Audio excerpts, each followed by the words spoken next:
Right, thanks for joining us after lunch for this little talk about design systems. For those of you that don't know me, I'm Tricky. I'm the design manager for internal tools. I'm going to be co-presenting with Moody today. He's a senior engineer working in the design systems team. Unfortunately, our PM Anna couldn't be here today. She's on holiday, but she is here with us in spirit. I say holiday, she's gone away with 2 kids under the age of 4, so she'll probably need a little rest when she gets back. Right, we know that design systems can sometimes feel a little bit like an overhead, but we don't believe that they have to. So today we're going to share how our design system will be empowering teams to be more efficient and to create better user experiences. And we're going to do this by answering a few simple questions. One is, what is a design system? We're also going to ask a question around what is changing with typography. And the other question is, what is the plan? To answer the question, what is a design system? I've been thinking lately about IKEA's slogan about creating a wonderful everyday. And I thought, wouldn't it be nice if we could have a wonderful everyday at work? So how might a wonderful everyday at work be something we can achieve? What makes IKEA's business so wonderfully successful? It's not just about the furniture itself, it's how they enable everyday creativity at scale. And they do this by giving people modular components. They give people the tools to create good quality solutions for their homes.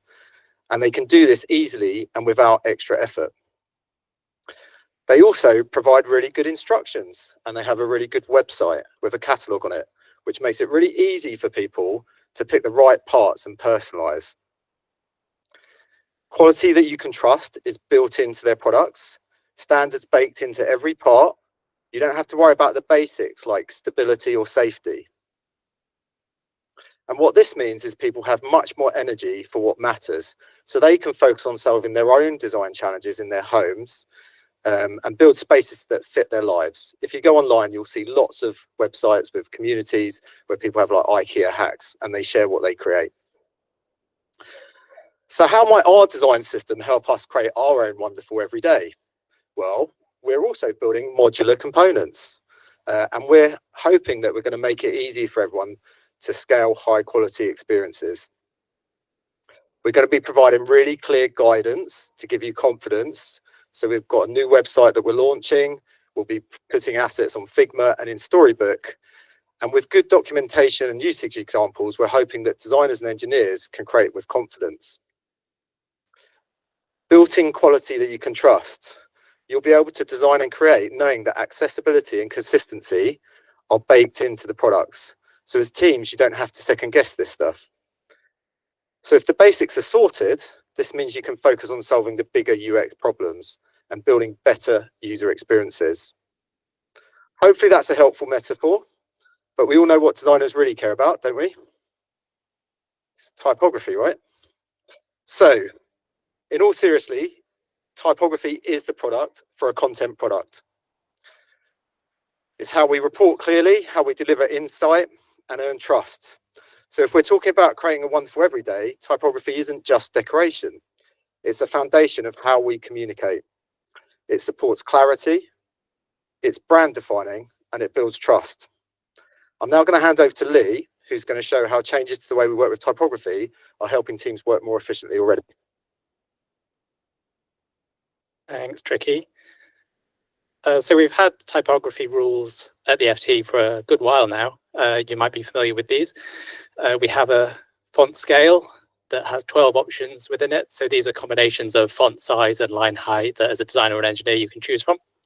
But we also have 3 font families, different weights, styles, and actually in total you have like 360 choices if you want to like grab some type for a bit of UI, which is quite a lot. And there's no real guidance. There's lots of options and it makes it really hard to choose. And you might think, Lee, this is a silly example, like 360 styles to choose from, but I'm not going to choose a massive type for a bit of copy. So it's not that hard. But actually, we have seen that if you zone in on metric alone, there is a lot of variation across the FT right now. So different sizes along the x-axis there, but also different styles, including lots of different kinds of weights, uppercase and italics. And there's also surprise complexity here as well in terms of how you're collaborating designer and engineer. So one of the challenges with typography is that we need to load in our custom typography for the FT that is associated quite heavily with the FT's identity. But what do we do in the meantime if you're on a train with a dodgy connection? You want to see that content first. So we have a fallback font and we progressively load our fonts in. But our fallback fonts render at a different size. So we have to compensate for that, which means as an engineer, you need to use origami tools to smooth all of that complexity over for you. Let's take a look at what this looks like though in terms of our working practices today. We don't really have any designer tools that's reliable. So your best bet is going to a documentation. You go to documentation components. I can't see any typography here. I'm a smart cookie though. I've heard of Storybook before, so I head there and I start searching for typography. And I see like a typography wrapper. Maybe that's what I want. But those heading styles aren't for editorial. That's not what I need. So I'll just click around a little bit. Body styles, that's not like article body styles. I don't want that either. I'll go to the README. This is feeling a bit technical now. Oh, but here's a scale. So here's the options I can choose from. As a designer, I can just go grab those sizes and put them into Figma.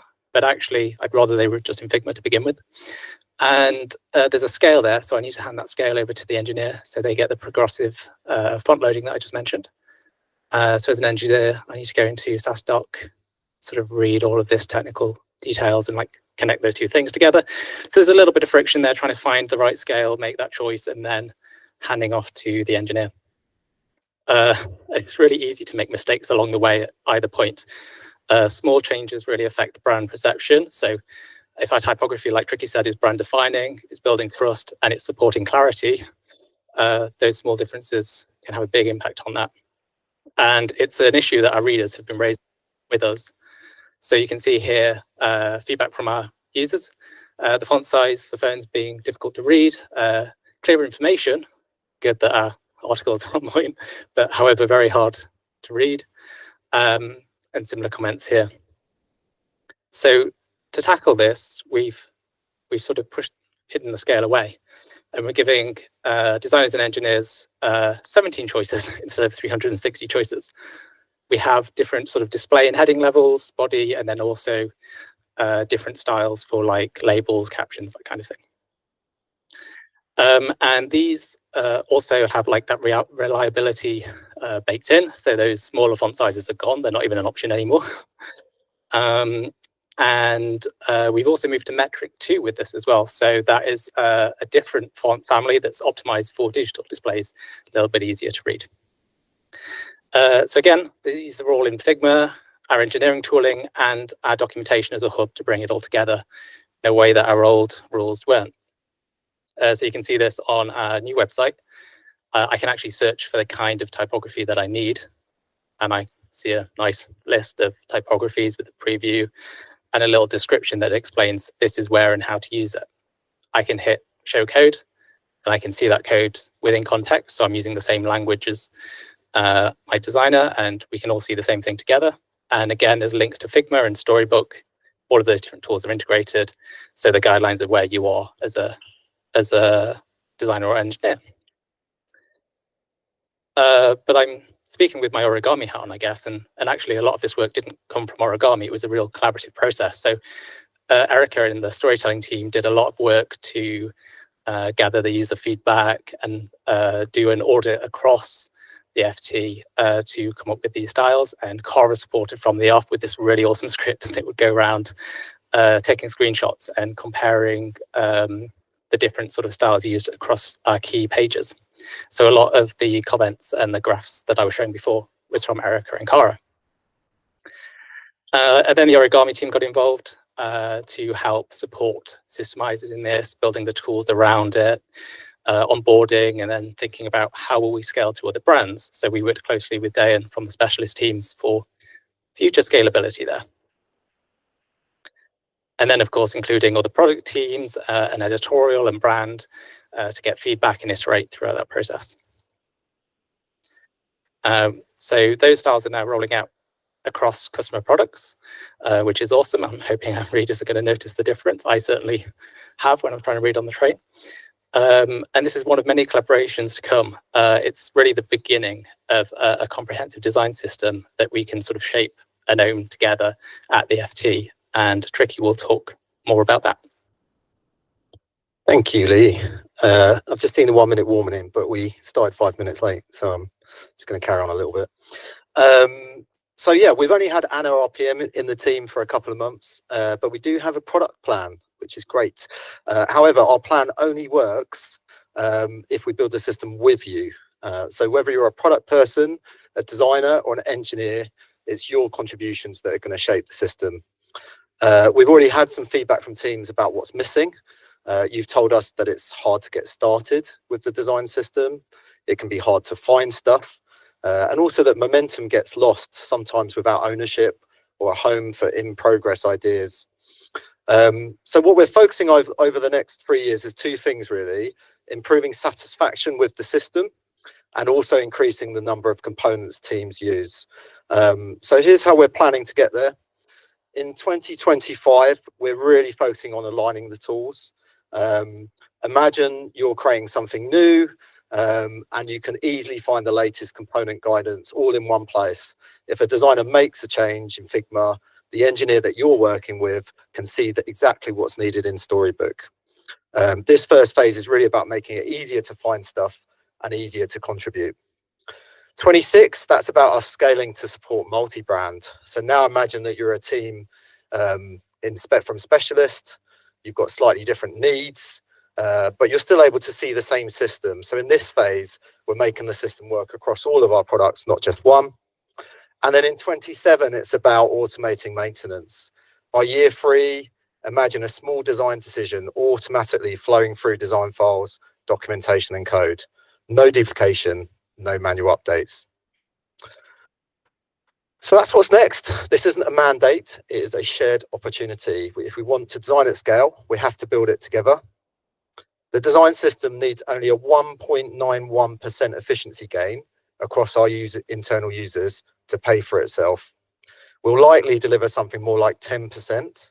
That 10% improvement is like adding 34 extra team members without increasing headcount. Design systems don't just tidy up interfaces, they unlock productivity and growth. This isn't theoretical, it's measurable strategic impact. If we get this right, teams will spend much less time reinventing and more time solving the meaningful problems. That's what design at scale built together means, and that's the real win. Thank you.